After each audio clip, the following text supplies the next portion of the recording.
Glad to have you join us on the newsroom. I am Simisola Adigun. The National Executive Council of the People's Democratic Party has opted to throw the contest for its presidential ticket open rather than zone it to a particular region of the country. National Publicity Secretary of the PDP, Debo Ologunagba, announced this decision on Wednesday while briefing reporters at the party's secretariat in Abuja after the NEC meeting. He explained that the decision was part of the resolutions reached at the end of the 96th PDP NEC meeting, which was well attended by various party leaders. The All Progressives Congress APC has extended the deadline for the sale of its nomination forms till May 12. This is the second time in 1 week that the party has revised its schedule of activities for the 2023 polls. The deadline for the sale of forms was initially fixed for May 10th, while submission of the forms was scheduled to end on May 11th. However, in the new schedule of activities for the party released on Wednesday, the deadline for the submission of nomination forms is now May 13th. Hours after President Muhammadu Buhari's directive on Wednesday to members of his cabinet seeking offices in next year's polls to resign, the Secretary to the Government of the Federation, Boss Mustapha, has directed the Central Bank Governor, Godwin Emefiele, ambassadors, heads of agencies, and other government appointees with political ambition to step down. In the circular issued on Wednesday, the SGF noted that those affected should hand over to the most senior persons next to them. The Minister of Information and Culture during the Federal Executive Council FEC meeting on Wednesday said those affected must resign on or before Monday, the 16th of May 2022.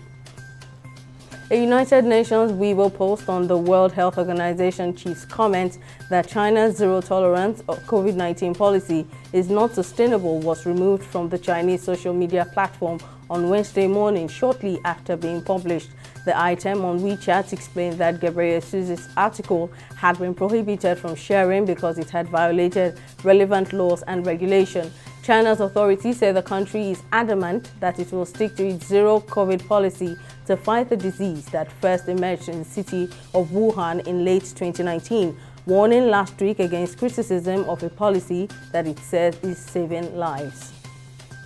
In business, the Nigerian Communications Commission (NCC), in collaboration with the Federal Inland Revenue Service (FIRS), have inaugurated a joint committee for the enhancement of the country's revenues in the telecommunications sector.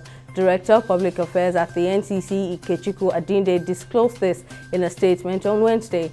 According to the statement, the decision to set up the committee was one of the major outcomes of the meeting between the FIRS and the NCC on March 8, 2022, to discuss the request by the FIRS for data and documents from the telecoms industry for enhancing national revenues from the sector. Finland's president and the prime minister have said the country was in favor of joining NATO, and a formal decision would be taken this weekend amid Russia's war in Ukraine, which sparked a swift U-turn in opinion. In a statement, Finland disclosed that its formal decision on membership bid will be announced by a special committee on Sunday. In January, amid tensions between the West and Russia, Finland's Prime Minister Sanna Marin had said a bid would be very unlikely during her current mandate, which ends in April 2023. Finland's political and public opinion, however, changed dramatically in favor of membership as a deterrent against Russian aggression. In sport, Ajax secured a second straight Dutch Eredivisie title on Wednesday with a 5-0 thrashing of Heerenveen at the Amsterdam Arena. The club's 36th league crown is the third in charge for outgoing coach Erik ten Hag, who will end his 5-year stint at the helm at the end of the season to become Manchester United manager.